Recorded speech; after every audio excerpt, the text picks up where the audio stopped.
พิ่นบ่ทันได้รับเอาองค์พระเป็นเจ้าเนาะก็ขอพระเจ้าทรงได้ซอยสู่เพิ่นเนาะเติมเรือแห้งให้เพิ่นเนาะ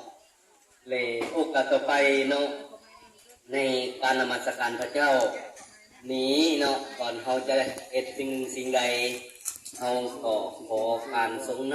ำโดยผ่านความรับใช้ขององค์พระผู้เป็นเจ้าสกอนเนาะแต่ผู้ที่จะอธิษฐานพระเจ้าในโอกาสต่อไปนี้เนาะขน้อยขอถือเป็นเกียรติขอเรียนเชิญ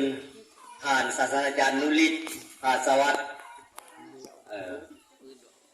หรือว่าที่ปรึกษาศูนย์จากข่าวประเสริฐเมืองสมุทรสาครเนาะพอเพิ่นได้อนุหึงแล้วขน้อยคือว่าให้เพิ่นเลยเนาะให้ศาสนาจารย์เลยสมควรได้ศาสนาจารย์ยังบ่ให้อยู่เนาะขน้อยขอถือเป็นเกียรติขอเชิญอธิษฐานพระเจ้าเนาะขอเชิญพี่น้องมีส่วนร่วมในการอธิษฐานเนาะเลขอธิษฐานนำ